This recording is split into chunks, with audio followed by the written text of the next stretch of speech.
देश के करीब 50 लाख केंद्रीय कर्मचारी और लगभग 69 लाख पेंशनर्स वेतन और पेंशन में बढ़ोतरी का इंतजार कर रहे हैं। 8वां वेतन आयोग 1 जनवरी 2026 से लागू होना तय है। हालांकि 8वें वेतन आयोग के लिए गठित पैनल की सिफारिशें आने और इसका लाभ केंद्रीय कर्मचारियों की जेबों तक पहुंचने के लिए कई महीने का इंतजार करना पड़ सकता है। ऐसी संभावनाएं हैं कि इस पूरी प्रक्रिया में लगभग 1.5 साल का वक्त लग सकता है। 8वें वेतन आयोग को लेकर अब तक कर्मचारियों में ये कंफ्यूजन बना हुआ था कि क्या बढ़े हुए महंगाई भत्ते को भी बेसिक सैलरी में शामिल किया जाएगा।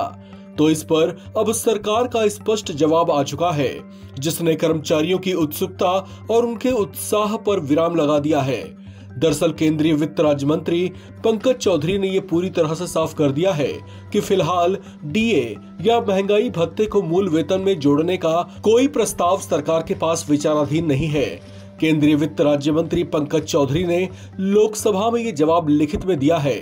केंद्रीय कर्मचारियों के मूल वेतन में डीए और डीआर मर्ज करने से जुड़ा सवाल सांसद आनंद भदौरिया ने संसद के शीतकालीन सत्र के दौरान किया था, जिसमें उन्होंने बताया था कि पिछले 30 वर्षों में महंगाई इतनी तेजी से बढ़ी है कि कर्मचारियों और पेंशन भोगियों को मिलने वाला डीए और डीआर वास्तविक खुदरा महंगाई के बराबर नहीं बैठ पा रहा। इसी वजह से कई कर्मचारी संगठन लंबे समय से मांग कर रहे हैं कि कम से कम 50% डीए को मूल वेतन में शामिल कर दिया जाए। उनके इसी सवाल के जवाब में केंद्रीय वित्त राज्य मंत्री पंकज चौधरी की ओर से ये जवाब आया कि इससे जुड़ा कोई भी प्रस्ताव सरकार के पास विचाराधीन नहीं है। केंद्रीय कर्मचारियों के वेतन संबंधी मामलों के विशेषज्ञों का कहना है कि इस तरह के मामलों को कभी भी एक तरफा होकर नहीं देखना चाहिए। उन्होंने कहा कि ये सिर्फ भावनाओं का नहीं बल्कि देश के आर्थिक संतुलन की बात है। कर्मचारियों के संगठन अक्सर ये दलील देते रहते हैं कि लगातार बढ़ रही महंगाई से उनकी वास्तविक आय कम पड़ रही है, लेकिन सरकार जो फैसले लेती है वो देश के संतुलित आर्थिक अनुशासन के हिसाब से लेती है। खास तौर से ये संतुलन खर्चों और बजट के बीच बनाना पड़ता है। हालांकि कुछ विशेषज्ञों ने तमाम तरह की चर्चाओं के बीच ये संभावना भी जताई कि सरकार फिटमेंट फैक्टर को मजबूत करने पर विचार कर सकती है। वेतन में संशोधन फिटमेंट फैक्टर पर निर्भर करता है।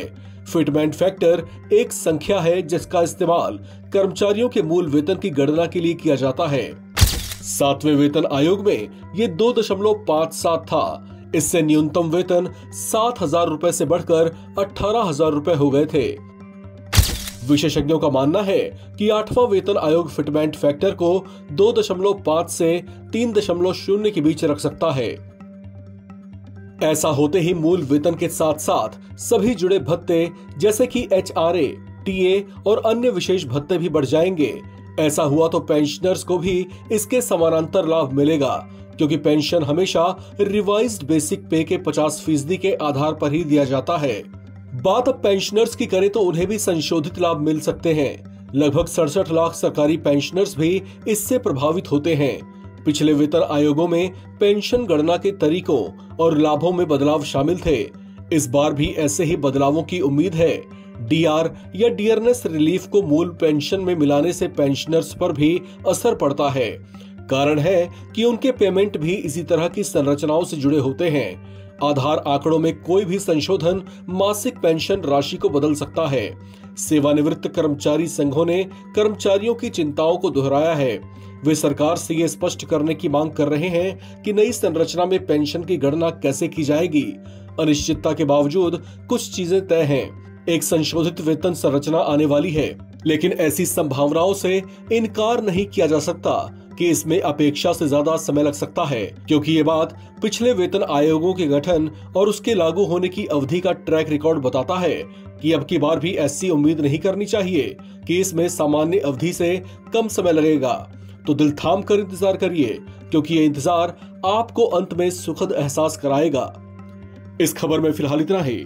बाकी अपडेट्स के लिए आप बने रहें नवभारत टाइम्स के साथ।